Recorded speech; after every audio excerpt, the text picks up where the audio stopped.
after an estimated 750,000 customers were unable to use their cards to make payments last night on one of the busiest shopping days of the year. RBS, which is also the parent company of NatWest and Ulster Bank, has told the BBC customers will be reimbursed if they couldn't pay bills, and they could be compensated if they missed discounts. It was Cyber Monday, the day of the year when meant to spend the most on internet shopping. But millions of pounds from NatWest and RBS customers went offline as their bank cards stopped working. They couldn't shop, withdraw cash or check their account. The cause? A huge IT problem that RBS says is now fixed. If customers couldn't pay bills and then they charge interest, we will make sure we fix that for them. We've been clear from the beginning that nobody will be out of pocket. We'll make sure we stand by that. We really regret this inconvenience for customers. It's a very busy evening. It must have been horrible to be stuck without cash. The systems are now working. Many RBS customers still remember last year's IT.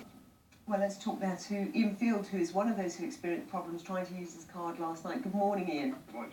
Tell us what happened to you. Well, I was queuing at a supermarket to buy some bits and pieces, and luckily I had some cash on me, and the card was rejected. And I said, "Can you try that again?" And she said, "Okay." Tried it again, and nothing happened. So I ended up paying cash. Then I went out and found an ATM, a NatWest ATM, put my card in there, and it just said, "Service can't be completed at this time."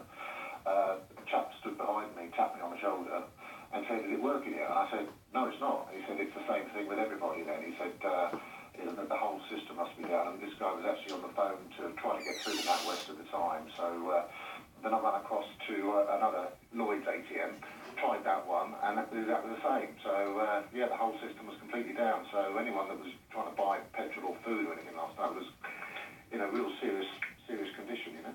So when you were buying your supermarket shopping, at least you had an alternative in cash, unlike those who had to leave their trolleys and forget the whole idea of their shopping. So the impact on you, not too devastating. No, but I mean, the issue is, I think, we're led down the path now whereby everything is done with card.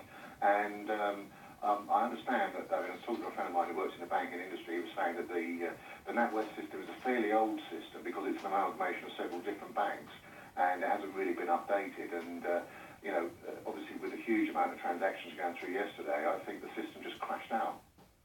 And so are you going to be looking for any compensation? You can be talking to the bank? No, I'm fine. There's no problem for me at all. But I know that quite a lot of people obviously were stranded at petrol stations because they put obviously fuel in the car and they've got no means of paying for it. So, which in itself is an offence to sort of drive off without making a payment. And it's not the first time that RBS and NatWest have had problems with their IT systems. Is it the kind of thing that's making you think about where you bank? I think we need to, yeah, and I think they really need to update their system. I know that NatWest is an amalgamation of several different banks, and I think trying to pull all those different systems together without any downtime is just not going to happen overnight. And I think they need to, you know, really make some huge investments to get this up and running, because we're not getting it anywhere else, not getting that problem anywhere else. Ian Field, thanks so much for joining us.